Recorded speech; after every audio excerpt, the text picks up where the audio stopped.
آتش این چراغ سحرآمیز، عشق آتش نشین آتش خیز.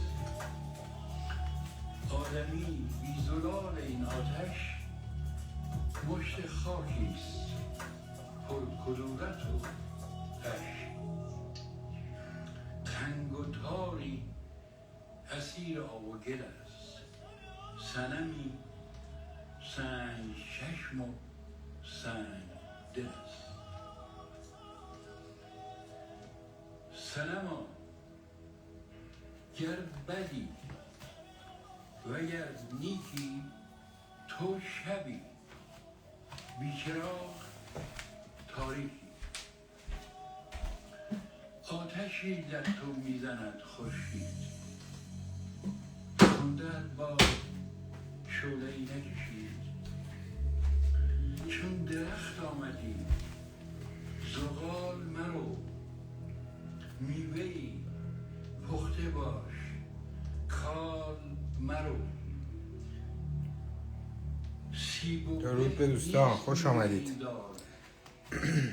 میوه‌اش آتش است آخر کار.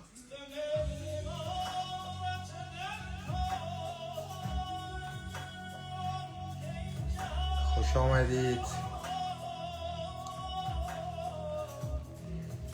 به به به به. خب حالا من میخوام اینجا بنویسم، شما فعلا کاری با این ور نداشته باشید تا من بیام.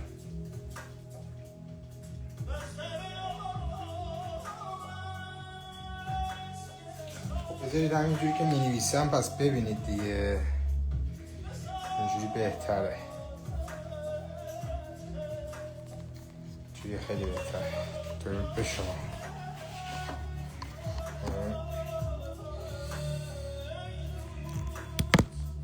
خوش‌تر هر چه در جهان باشد، مایه سوختن در آن باشد. سوختن در هوای نور شدن، سبک از حبس خویش. براتون تخت وایتبورد گرفتم. کوه هم آتش گداخته بود، بر فراز و فرود تاخته بود. آتشی بود آسمان آهنگ، دم سردی که کرد او را سنگ. ثقل و سردی سرشت خارا نیست، نور در جسم خویش زندانی است. سیب و به نیست میوه این دار، میوه‌اش آتش است آخر کار.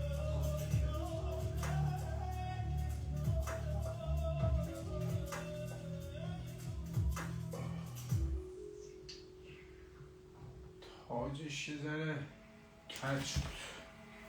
نقاشی من زیاد چندی به دل نمیزنه، ولی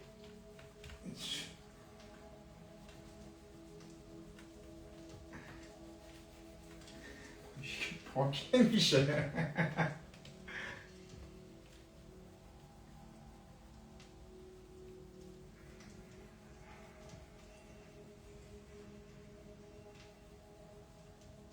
نمیخواد تاج بذاریم.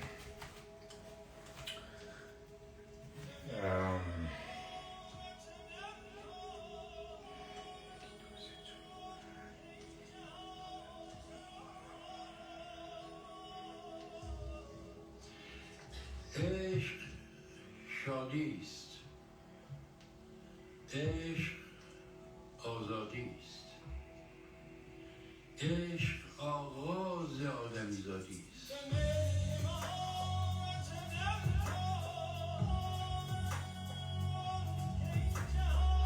عشق آتش به سینه داشتن است، دم همت بر او گماشتن است. عشق شوری ز خود فزاینده است، زایش کهکشان زاینده است. خیلی خوب، ببینم چی جوریه اینجا. عالیه. شروع میکنیم. در نام خداوند زیبا، عشق بهتون خوش اومدید. ما امروز میخوام یه سری توضیحات در مورد چاکراها بدیم. ببینم خودم رو چجوری میبینم. اوکی. یه سری توضیحات میخوایم در مورد چاکراها بدیم که بدونیم اصلا چاکراها چی هستن. و اگه خودتون رو به این شکل در نظر بگیرید، یعنی وقتی که میستید یا میشینید به این شکل در نظر بگیرید، چاکرا اولتون چاکرا ریش است.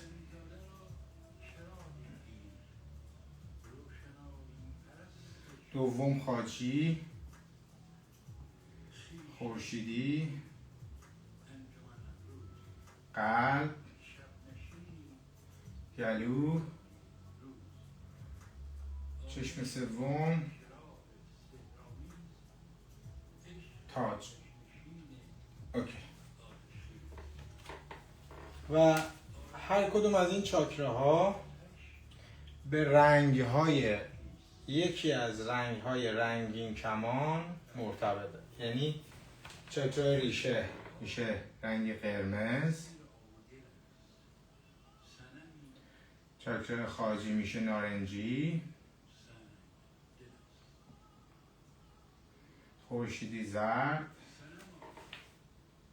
سبز، قلب، چاکرا قلب سبز، چاکرا گلو آبی،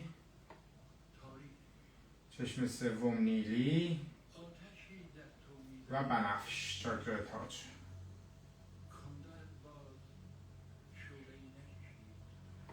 خب حالا ما میخوایم امروز بگیم که چه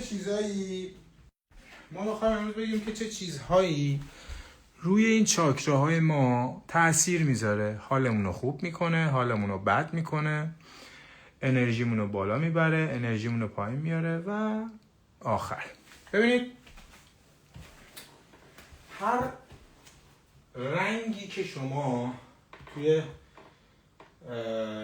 لباس هاتون میپوشید تو طول روز، یکی از چاکراهای شما رو شروع میکنه به پاکسازی کردن. یعنی اگر 7 روز هفته هر روز یک رنگ لباس بپوشید، یکی از چاکراهاتون رو دارید پاکسازی میکنید. چرا رنگ مرتبط هست به چاکراها؟ به دلیل اینکه سطوح رنگ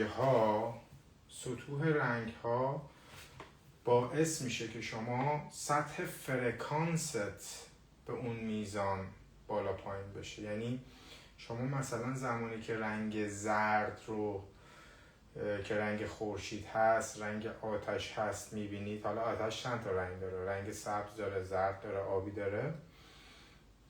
زمانی که این رنگ ها رو میبینید، از طریق دیدن اون رنگ انرژیه. در حقیقت اون انرژی تو طیف رنگی در چاکرای شما شروع میکنه به پاکسازی کردن چاکرا.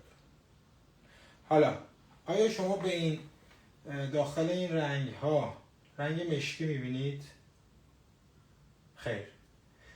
چرا شیطان پرستا رنگ مشکی رو انتخاب میکنن؟ چون چاکراها رو بلاک میکنه. چرا توی محرم به شما رنگ مشکی میگن بپوشید؟ چرا وقتی یه نفر میمیره میگن رنگ مشکی بپوشید، پیرن سیاه بپوشید؟ به خاطر اینکه اینا همش ماتریکسه، اینا همش کدگذاری شده است. به خاطر اینکه شما اون طیف رنگیتون بلاک میشه، یعنی اون انرژی چاکراهاتون بلاک میشه. یعنی رنگ مشکی رو میتونی بپوشی ولی اونجوری نیستش که فکر کنی بهت انرژی میده و. یعنی شما این ناکنی شیطان پرستا و اونایی که هیچ علاقه ای ندارن به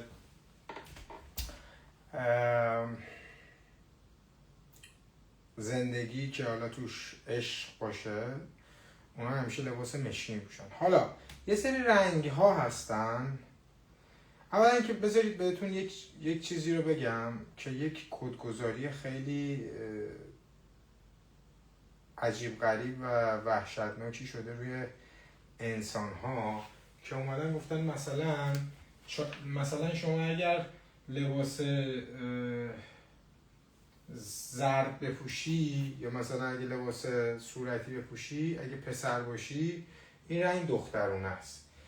اگه در صورتی که این اشتباه محض است، اصلا رنگ بندی برای نه دختره نه پسره. مگه شما توی طبیعت همچین چیزی رو میبینی؟ رنگ بندی اصلا برای هیچ کسی نیستش. در حقیقت شما رنگ هایی که بهتون خیلی فرکانس بالا میده، مخصوصا رنگ صورتی، باعث میشه که شما سطح فرکانستون بره بالاتر. حالا رو این حساب ما الان فهمیدیم که چه رنگ هایی واسه چه چاکراها هستش و عملکرد چاکراها به چه شکله و این چاکراها از کجا نشأت میگیره، انرژیشون به کجا میرسه. ببینید ما انرژی کیهانی داریم که این بالاه، انرژی مردانه.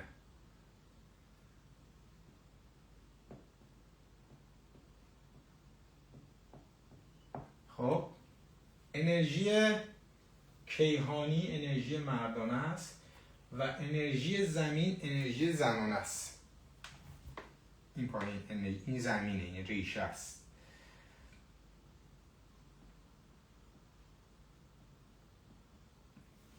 خب حالا این چاکراهایی که شما دارید متصل میشن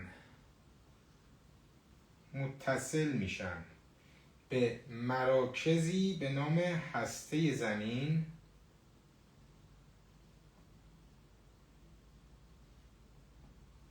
این هسته زمینه. زمین هسته داره دیگه، نه؟ و چاکرای تاجت هم به انرژی کیهانی متصل میشه و این چاکراها زمانی که اتصال پیدا میکنن به این مراکز انرژی از طریق چاکرای ریشه و از طریق چاکرای تاج، در این قسمت یعنی چاکرای قلب، سه چاکرای پایینی، این سه چاکرای پایینی با این سه چاکرای بالایی متصل میشن و یک میدان انرژی رو به وجود میارن که این فرکانس قلب باعث میشه شما به اون درک از وجود آفرینش، خودت، عشق، هر چیزی، فرکانس بالاترین سطح فرکانس برسی. یعنی وقتی که این سه تا چاکرا با این سه تا چاکرا در این میدان قرار میگیره، این میدان دیگه، نگاه کن اینجا سه تا چاکراها میان شروع میکنن به چرخش، این هم میاد شروع میکنه به چرخش، میدان قلبه. و اگر این چاکراها پایینیه یا بالاییه یا وسطیه، سه تا بالاییه یا پایینیه بالانس باشن، این بالانس نباشه انرژی نمیرسه به این که انرژی زنانه. ببین این کندالینیه دیگه، درسته؟ اینجوری میچرخه میاد اینجا، این نقطه با انرژی مردانه، انرژی زمین با انرژی مردانه توی این نقطه بین چاکرا 6 و 7 یه جورایی ازدواج میکنن. یعنی این دوتا انرژی وقتی که همدیگه رو پیدا میکنن به هم میرسن، حاصل این دو انرژی میشه یک انرژی که وقتی شما کانکت میشی، اون کانکت شدن شما از دو انرژی میشه یک انرژی و اون یک انرژی میشه یگانگی. یعنی خدا رو احساس کردن، لمس کردن، فهمیدن که خدا کیه، خدا چیه، من کیم، اون کیه، شیطان کیه، ذهن کیه، قلب کیه. و شما در این چاکراهایی که میبینید هر کدوم این چاکراها یه فرکانسی داره. فرکانس چاکرای ریشه 20 هرتز. اوکی؟ و فرکانس چاکرا تاج 700.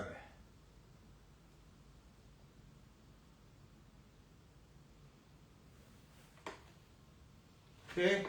بذار من نگاه کنم ببینم همه چی خوب مشخصه. آره خوب مشخصه. یه ذرم ببرم جلوتر که قشنگ راحت ببینید. خب عالی عالی عالی عالی. ببینید حالا آیا ما اصلا اینجا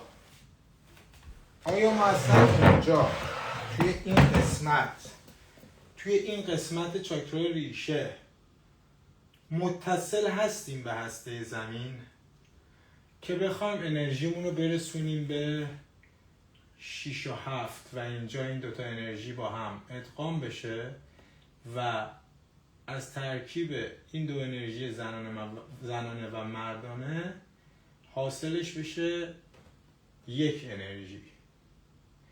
خب فکر نمی کنم، چون اگر ما اینجوری باشه که همه مردم توی زمین خودشونو پیدا میکنن دیگه، درسته؟ حالا این انرژی که میبینید 20 هرتزه، این پایین ترین سطح انرژیه. خیلی انرژی پایینیه، خیلی سطحش پایینه. یعنی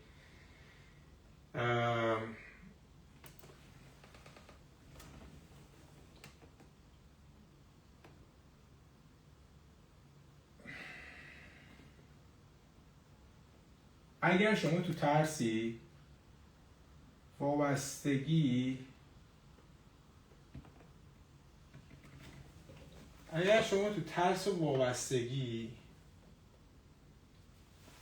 انرژی 20 هرتزه، شاید هم کمتر، شاید زیر 20 هرتزه.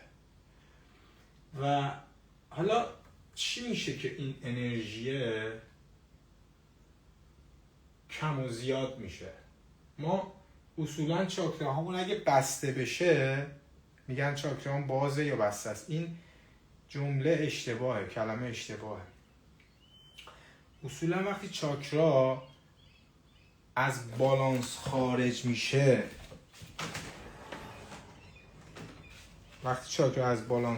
میشه، شما انرژیتون هدر میره. چرا؟ چون نمیدونم این یین یانگ رو دیدید، اینجوریه شما باید اینجوری باشی، یعنی باید یک نقطه سیاه اینجا باشه، یک نقطه سفید تو سفیدی باشه. این خود همین کلی داستان داره که این بالانس بودن چاکرا به چه صورته. ببین وقتی تو ترس زندگی میکنی، ترس نسبت به همه چیز، کلمه ترس هنوز تو دهنته، هنوز میترسی از هر چیزی. از شب میترسی، از سوسک میترسی، از تاریکی میترسی، از مرگ میترسی، از حقیقت گفتن میترسی، از خودت بودن میترسی، از خیلی چیزا. ترس خیلی وابستگی، خیلی این دوتا خیلی روی انرژی های شما تأثیر میذاره. این بالانس بودن چاکرای ریشت خارج میشه، در نتیجه انرژی نمیرسه به اینجا. از کجا انرژی نمیرسه؟ از هسته زمین انرژی نمیرسه به چاکرای دوم، چاکرای اول ببخشید. و این ریشه تو از زمین جدا میشه. و زمانی که ریشه تو از زمین جدا بشه، در حقیقت تو از دنیای مادی جدا شدی. جهان مادی، جهان وجود، عالم هستی، این جهان مادیه دیگه. از این عالم هستی جدا شدی و زمانی که از این عالم هستی جدا شدی فقر میاد تو زندگیت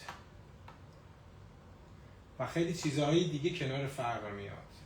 خیلی بیماری ها میاد، بیماری هایی که مربوط به روده میشه، مربوط به پایین دستگاه تناسلیت میشه. یعنی حالا میتونه مثلا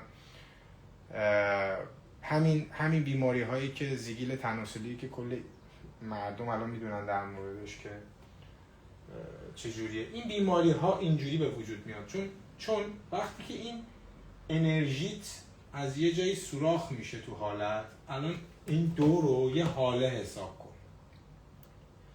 یه حاله حساب کن، از یک قسمتی از حاله تو داره انرژی میره بیرون. کی میبره بیرون؟ غیر ارگانیک ها. غیر ارگانیک ها کی هستن؟ موجودات ابعادی پایین تر از انسان ها هستن که غذای اونها برای ادامه حیات انرژیه. مثل ما که غذا میخوریم، غذا نخوری میمیری، جسمت میمیره، خودت که نمیمیری. اونا هم اگر غذا نخورن حذف میشن. غذای اونا چیه؟ انرژی منفی انسان هاست. اونا نمیتونن بیان ساندویچ سفارش بدن، کباب ترکی سفارش بدن، این چیزا رو نمیتونن. اونا فقط انرژی های تو. حالا تو هر قسمتی از چاکراهای تو، در هر ابعادی نوعی غیر ارگانیک هستش. یعنی الان توی چاکرا ریشه تو غیر ارگانیک هاش با چاکرا خاجی تو که چاکرا جنسی تو متفاوته. تو نمیتونی غذایی که به اینا میدی و به اینا بدی. تو نمیتونی غذایی که به اینا هر کدوم تو قسمتی از وجود انسان، وقتی که حاله دورت سوراخ میشه، نازک میشه، کم و کم و کم و کمتر میشه، اینها نفوذ میکنن و میان تو قسمت هایی از تو زندگی میکنن. حالا جالب اینجاست که چجوری نمیتونی صدای ذهن رو تشخیص بدی؟ چرا نمیتونی صدای ذهن رو تشخیص بدی؟ دلیلش اینه که صدای ذهن بسیار قدرتمنده و قدرت ذهن بسیار بالاه. وقتی که ذهن داره حرف میزنه، تو اگر بیدار نباشی نمیفهمی ذهن داره حرف میزنه. همون جوری که وقتی داری دروغ میگی فکر میکنی داری راست میگی. این منظورم چیه؟ دیدی؟ بعضیا دروغ میگن، بعد رو دروغشون قسم هم میخورن و میدونی داره دروغ میگه، یارو نمیدونه داره دروغ میگه، چون اون نمیتونه، زورش نمیرسه، وجودش پر غیر ارگانیکه. من تازه ریشه رو دارم میگم بچه ها، یعنی هنوز نرسیدیم به چاکرا جنسی، هنوز نرسیدیم به خورشیدی، به قلب، گلو، چشم سوم، اصلا نرسیدیم هنوز به اونا. فعلا حالا اینجاییم. اونا میره واسه فردا و پس فردا، چون این شکلی نیستش که بیای الان من بخوام تا اون بالا به توضیح بدم 3 ساعت 5 ساعت لایو میشه. پس میام کم کم شروع میکنیم بفهمیم که این ریشه، چاکرای ریشه چجوری میشه که اتصال ما رو از روی زمین قطع میکنه. این زیر بدن ماست، بین آلت تناسلی و مقعد، پایین دنبالیچه به صورت پایینه. چاکراها به صورت قیف هستن بچه ها. چاکراها به صورت قیف هستن و این سطح انرژی وقتی که میچرخه، دیدی این نماد، اکثر نمادهایی که حالا برای جهان هستیه یا کیهانه به این شکله، یه چرخشیه که آخرش میرسه به یه دونه نقطه. دیدی وقتی آبو توی ظرف شوری باز میکنی میچرخه اینجوری، بعد اون پایینش یه نقطه است. اون نماد همون چیزی که داری میبینی، اون فرکانس چاکراه. کل این هستی این شکلیه که اون نقطه که داره میچرخه، اونجا اتصال توه. ببین چقدر تو وجودت رمز و راز داری که به جای اینکه بیان اینا رو از بچگی توی دبستان، دبیرستان، پیش دانشگاهی، دانشگاه به توضیح بدن، یاد بگیری از خودت که آدم درستی بزرگ بشی، آدم خردمندی بشی، اینا رو ازت قایم کردن، اومدن به تزویر نشون دادن، دروغ نشون دادن، گولت زدن. در صورتی که تو اگه اینا رو میدونستی از بچگی، پدر مادرت میدونست، تو هیچ وقت اصلا نمیتونستی گیر ذهن بیفتی. ببین چقدر به خاطر همینه، اگه دوباره دارم تکرار میکنم، اگه یه حکومتی بیاد به من بگه که من میام اینا رو به مردمم یاد میدم، من میرم به اون حکومت تعظیم میکنم. حالا دلیل این که من از همه اینها نمیگم، چون نمیتونم بگم تنفر دارم، چون تنفر اصلا تو کلمه نیستش که تو دهن من بیاد، ولی این آدم ها به شدت فیکن. یعنی اینها میان اینا رو ازت میدوزن که تو اینا رو یاد نگیری، که یک احمق بزرگ بشی تو جامعه، که بتونن رود کنترل کنن، که بتونن ازت پول در بیارن، که بتونن بفرستنت براشون حمالی کنی، هر بلایی سرت میخوام بیا، آبو قطع کنن، برقو قطع کنن، وجود نداشته باشی، اعتراض کنی، چون یارو نمیتونه، چون در اختیار سیستم هیپنوتیزم شده. چرا من دارم اینا رو یاد میدم؟ چون اگه تو اینا رو یاد بگیری چجوری اینا رو باز کنی، بالانس کنی، چجوری متصل بشی به انرژی های اصلی، چجوری از اعتیاد خارج بشی، از این اعتیادی که جامعه بهت داده. جامعه بهت اعتیاد داده دیگه، جامعه بخواد هیچ فردی اعتیاد نمیتونه. ببین ریشه اعتیاد از بیماری های روحی روانی، تراما. فردی که میره دنبال درگ در حقیقت در درونش سروتونین و دوپامین نداره اونقدر، یعنی اون دوپامین واقعی رو نداره، سروتونین بالایی نداره، و اون فرد با امتحان کردن درگ وابستش میشه. چرا؟ چون اون درگ چیزی بهش داده که اون فرد نمیدونه. اگر بالانس چاکراهاش درست باشه، انرژیهاش کانکت باشه به زمین و کیهان، اگر اون درگو بذارن روبروش، اونو دیگه استفاده نمیکنه، چون از یه جای دیگه داره انرژی دست میاره، چون از یه جای دیگه انرژیاش داره میاد. چون انرژی واقعی اینه میمونه که پورشه رو بذاری جلوی پرایده گله ویده، پورشه اتصال تو به کیهان و زمینه. کدومو برمیداری؟ پورشه رو برمیداری؟ پراید رو برمیداری؟ That's it. چون انرژی رو پیدا کردی.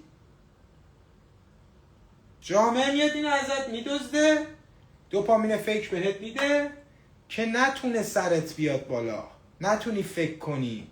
بعد تو هم فکر میکنی که اون درگ داره بهت زندگی میده، تو رو از همه جا رونده، تو رو از همه گرفته، تنهات کرده، بردت توی یک بود خیلی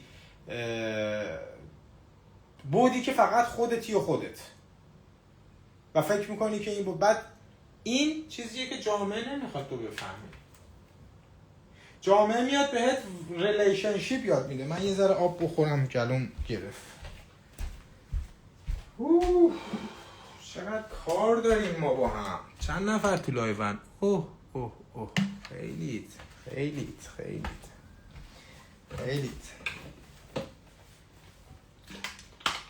پدر اینا رو من میخوام در بیارم. صبر کن.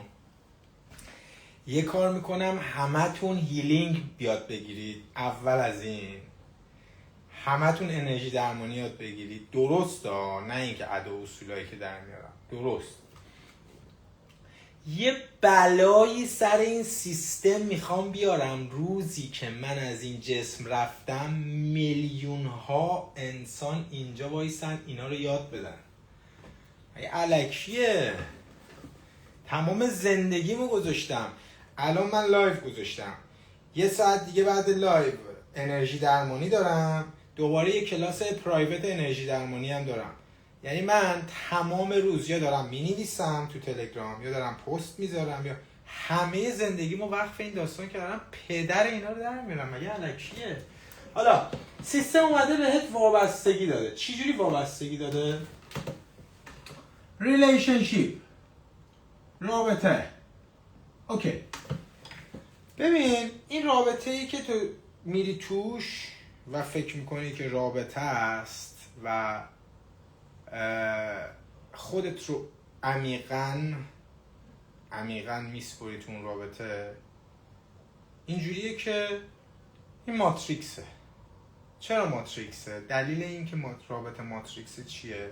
چون اول تو باید بدونی روی این زمین هر چیزی که تو رو بهت احساس بده که تو از تنهایی در اومدی با این انسان، اون طلسمه، اون هیپنوتیزمه، اون ماتریکسه.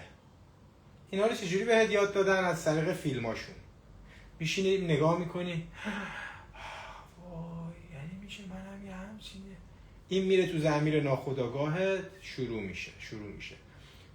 چجوری این رابطه رو کردن تو پاچت؟ تراما بهت داده تا یکیو میبینی ضربان قلبت میره بالا، چون تو در حقیقت خیس کردی که ضربان قلبت میره بالا. آیا روح تو دنبال جسم اون آدمه؟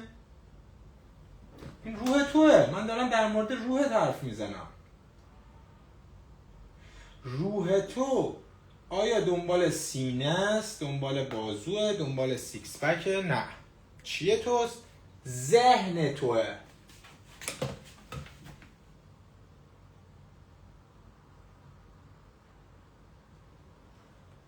چرا من همه جا رو ذهن کشیدم؟ چون ذهن یک میدان مغناطیسی بیرون سر و در همه جا وجود داره. خب مثل انرژی که همه جا وجود داره، ذهنم انرژیه، ولی انرژی زمینیه، همه جا وجود داره. ذهن توه، تو نیستی. کاش تخته بزرگتر داشتم اون ذهن رو یه جور دیگه میکشیدم. حالا و این رابطه در حقیقت میاد بهت یه چیزی میده. توی چاکرای دومت، چاکرای خاجیت، این انرژی از رابطه‌ای قدرت میگیره که دوتا روح عاشق هم بشن، نه ذهن تو عاشق پول بابای پسره. ببین خیلی مطلب عمقیه ها. ذهن تو میاد به تو میگه اگر تو این لبو ژل بزنی، سینه رو برینی یه ذره اینجوریش کنی، باستنه یک کوچولو اینجوریش کنی، یه پسر اینجوری گیرت میاد. به طور مثال یا پسر مثلا برم یه ذره بدن یه ذره کار کنم، این ماشین خوب نداریم که یه دختر بهمون نگاه کنه. اینه سیستم بهت یاد داده. تو اونجا در حقیقت داری با ذهنت پیش میری و این رابطه‌ای که شکل میگیره اونجا نمایشگاه شروع میشه. اول عکسشو به دوستات نشون میدی که یک حالی از اونا بگیری. پسره میدونی تو کجا کار میکنه؟ باباش تو مجلسه. حالا پسره رو قیافه‌شو ببینی کراهت میباره. 100 سال از دختره بزرگتره، عیبی نداره. مرد باید زشت باشه، هرچی مرد زشت‌تر باشه مرد زندگیه. احمق خیلی احمقن.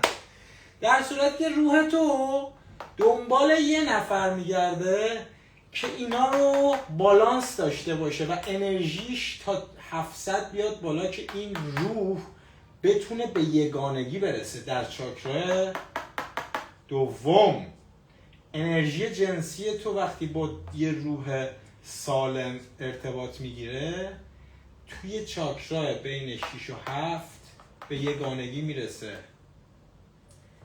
انرژی جنسی تو در وجود تو هست که تو به بقا ادامه بدی. چون اگه بقا وجود نداشته باشه چرا سیستم یه کاری کرده که آدم و دیگه بچه نیارن؟ الان بهت میگم جلوتر اینا نقشه دارن.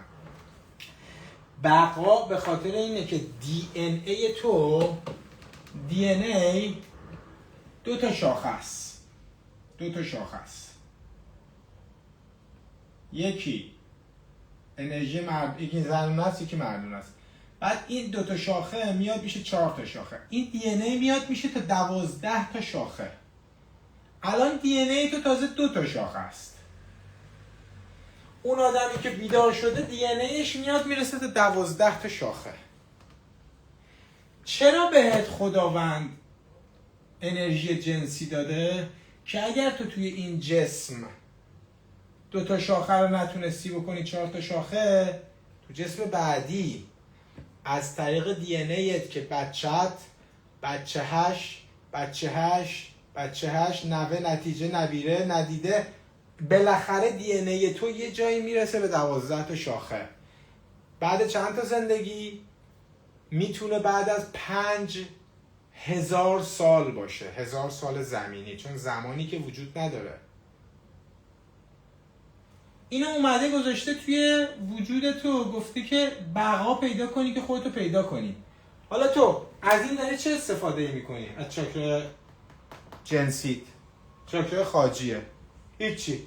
فیلم سوپر نگاه میکنی، هر روز میپاشی، روزی 2 بار میپاشی، یه روز 1 بار میپاشی. خب چی شد بعد؟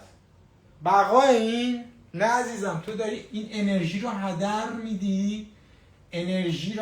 میدی. وقتی که انرژی کندالینی، این مارپیچه رو میبینی؟ این مارپیچه همون نماد ماریه که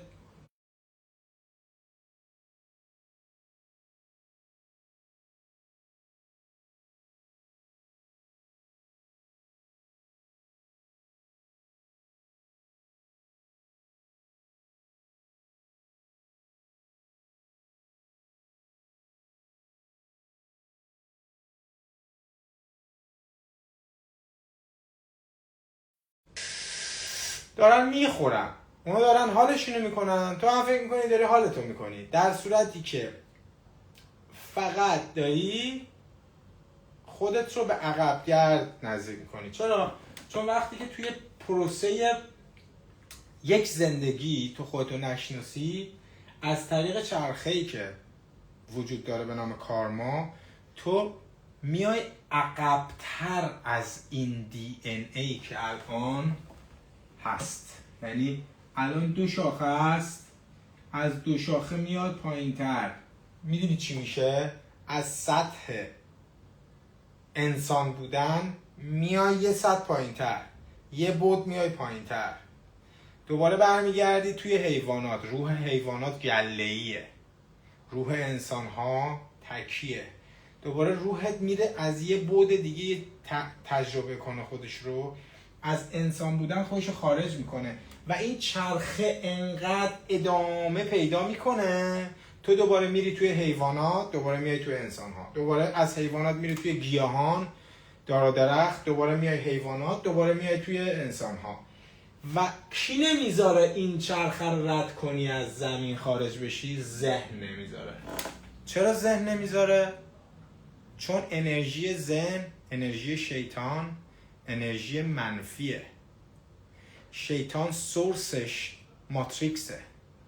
شما اگر ماتریکس رو این در نظر بگیری، اگر اینو ماتریکس در نظر بگیری، اگر اینو شیطان در نظر بگیری،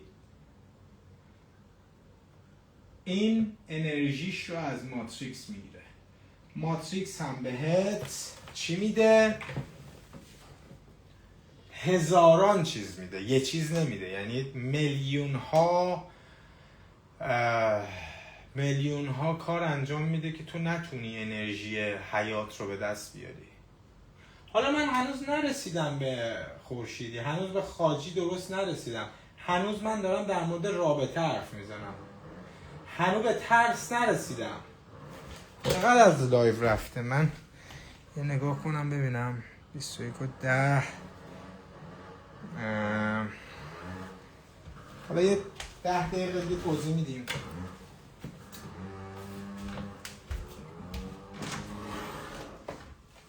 خیلی خوب.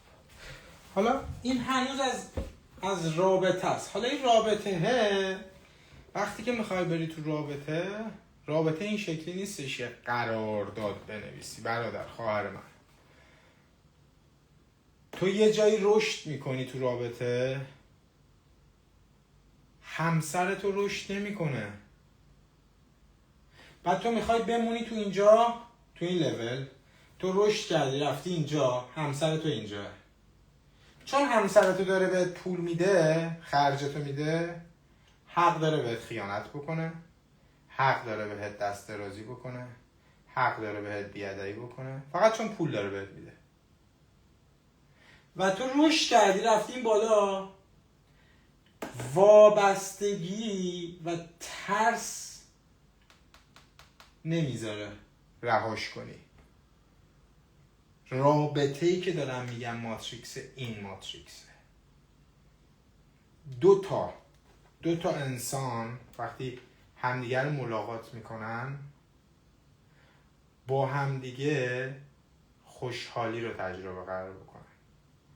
فردا اگر یکیشون خوشحال نیست و دیگری خوشحاله، کمکش میکنه دیگری خوشحال بشه و بیاد بالا. اگه این نمیخواد خوشحال بشه و اینو میخواد بیاره پایین، این رابطه سمیه. اگه تو قدرت نداری این رابطه رو ول کنی، چون ذهنت داره تو رو نگه میداره تو این رابطه. چرا؟ باز میرسیم به خاطر اینکه ذهن نمیخواد تو رشد کنی. چون اگه تو ذهن رو بگیری تو دستت، دیگه انرژی منفی نمیتونه از تو بگیره. شیطان ماتریکس رو ساخته، شیطان تمام اینها رو ابداع کرده که بتونه روی زمین حکومت کنه و نفس بکشه و همه این غیر ارگانیک ها، بچه ها، نوه ها، نتیجه ها، کوچولی موچولی های شیطان هم. میگم انقدر بحث زیاده در مورد این چاکرا که من الان دیگه نمیتونم از این ریشه فعلا من باید ریشه رو توضیح بدم. برسیم به خواجی خورشیدی. ببین چقدر مسیر خودشناسی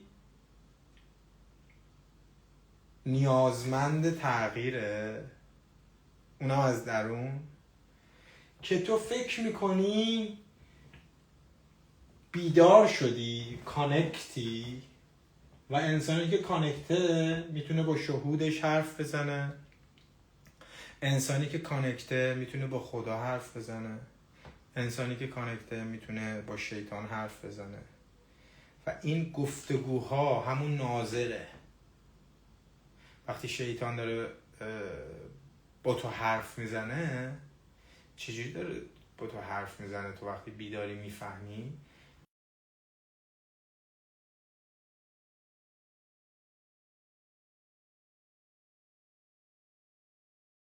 خدا رو صدای خودش نمیبینه، میشنوه. چون خودم میخوام مثال بزنم. من وقتی شهودم حرف میزنه با هم، بارها نشستم به این فکر کردم که این صدایی که داره با من حرف میزنه زنونه است یا مردونه است. خیلی جالبه. هیچ وقت من نمیتونم تشخیص بدم که صدای شهود من آیا زنونه است یا مردونه است. چرا؟ یادتونه بهت گفتم اینجا این انرژی یکی میشه یگانگی. اون یگانگیه نه زن نه مرده، چون همه چیزه و اون همه چیز خداونده. تو تا رسیدن به این قسمت باید تو خودت کار کنی. ببین چقدر انرژیت پایینه.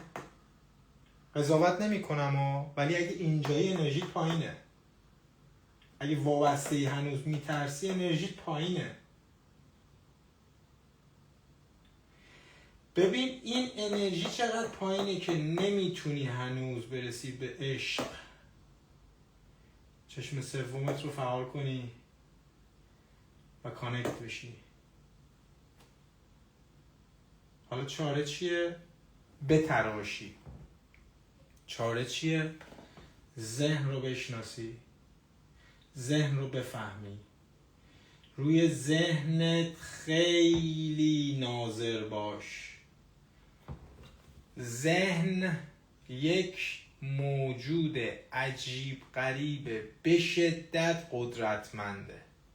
من میخوام بیام اونور بشینم کامنت رو باز کنم، چون این برای امشب بسه، کلتون میترکه. این برای امشب بسه، بقیه‌اش یه ذره توضیح اینوری بدم.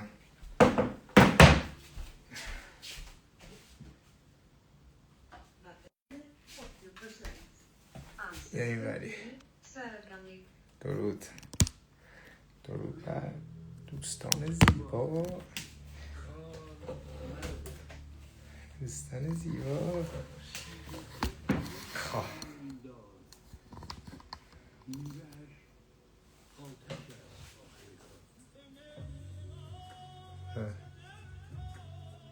خب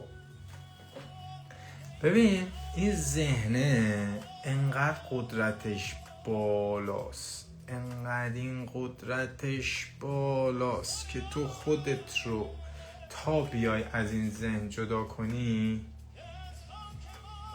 باید درد بکشی. این دردی که بهت میگم درده، این الکی نیست. خداحافظی هایی باید بکنی، باید اون نزدیکترین کسر رو خداحافظی بکنی باش. نزدیکترینه رو، اونی که عاشقشی، و چون نداریم نمیشه، باید بکنی، همه رو از دل بذاری بیرون، برسی به قلب، اونجا عاشق میشی. همه هستن ولی فقط تویی. همه تو زندگی من هستن، من بچه دارم، رفیق دارم، پارتنر دارم، خانواده دارم، ولی عمرن کسی بتونه توی قلب من کسی به جز خدا باشه. اگر کسی به جز خدا باشه، من نمیتونم بشینم اینجا اینا رو بدون اینکه یه مطلب بذارم جلوم، شهودی باهات حرف بزنم. اینها چیزیه که تو باید بری رو خودت کار کنی. وابستگی سمه، یعنی اون درونیه ها. میدونی دارم چی میگم؟ ببین، رسیدن به اون قسمتی که خداوند و تو با هم میشینید حرف میزنید، خیلی باید خیلی روی خودت کار کنی. خیلی تازه هنوز نرسیدیم به بخشش، تازه هنوز نرسیدیم به خشم، تازه هنوز نرسیدیم به ایگوهایی که کله های مختلف داره، منیت. خیلی مسیر آگاهی دشواره، اما اگر این مسیر رو رد نکنی، همیشه تو رنجی، همیشه تو دردی.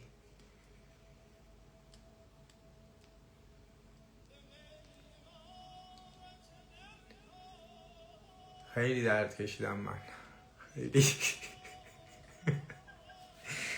اکثر وقتایی که اشکم در میاد تو لایو، یاد دردام میافتم.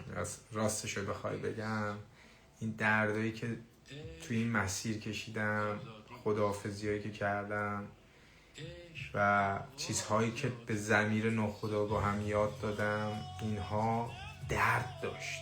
درد داره که تو ضمیر ناخودآگاهت بگی اگه روزی مادرم از دنیا بره، من حق ندارم اون روز جیغ و داد کنم، چون میدونم که این داستان چیه. تو باید تمام کدهایی که ماتریکس توی ذهنت هک کرده از ضمیر ناخودآگاهت پاک کنی و کدهایی که خودت میخوای و هک کنی بذاری، سیف کنی توی ضمیر ناخودآگاهت.